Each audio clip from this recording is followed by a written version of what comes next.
Samantala, magbalik tanaw naman tayo ngayon sa naging matatag na ugnayan ng mga Kristiyano at Muslim sa Central Mindanao. Sa special report na ito ng aming kasamang si Eddie Arellano ng PTV Davao.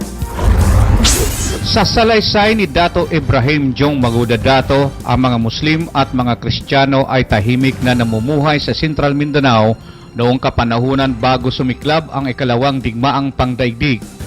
Dahil Datuism ang sistema ng pamumuno dito, ang mga dayuhang Kristiyano ay nakikipag-usap lamang sa mga dato tungkol sa kanilang mga pangangailangan na tinutugunan naman kaagad ng mga dato. Sa madaling salita, maganda ang relasyon ng mga dayuhang Kristiyano sa mga dato dito sa Mindanao. Nasubukan ang katatagan ng pagkakaibigan ng Muslim at Kristiyano noong sumiklab ang digmaan laban sa mga Hapon o ikalawang digmaang pangdaigdig. Ang magkapatid na Muslim at Kristiyano ay magkasamang nakikipaglaban sa mga mananakop na mga Hapon. Isa sa mga kilalang ay si Sultan Kudarat. Nung dumating si Kristiyano dito sa Mindanao, ay siya ay masigasig. Ang ginawa ni Kristiyano, yung ready for cultivation ng mga lupa, ay linilinis nila.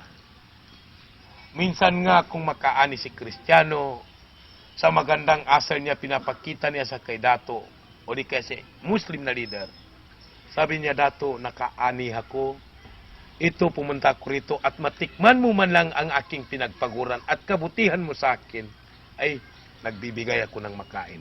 May isang Muslim na mandirigma na sumama pa nga sa mga Amerikano sa kanilang kampanya sa Kabisayaan. Akala ng lahat na namatay na ito doon, ngunit laking gulat ng mga taga Maguindanao nang umuwi ito ilang taon matapos ang digmaan. Ang asawa ng mandirigmang ito ay buhay pa hanggang ngayon at naninirahan sa Buluan, Maguindanao. Nagsasama sila, may mga gerilya tayo noon eh.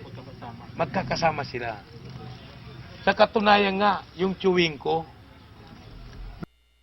nagkakagera noon. Akala ng mga lolo ko ay namatay na. Yun pala ay doon sila na-assign sa Maylete. Hanggat ngayon buhay pa rin yung asawa niya na waray. Kailan nga ba nagkalamat ang magandang samahan ng mga Muslim at mga Kristiyano sa Central Mindanao? Ayon kay Maguda Dato, isa sa mga dahilan dito ay ang kamangmangan ng mga dato noon kung kaya ito ang inabuso ng iilang mga Kristiyanong settlers dito. Kung paano niloko, ito ang tatalakayan natin bukas sa pagpapatuloy ng mga salaysay ni Dato Jong Maguda Dato. Para sa Telebisyon ng Bayan kasama si Julius Masayon, Eddie Arellano.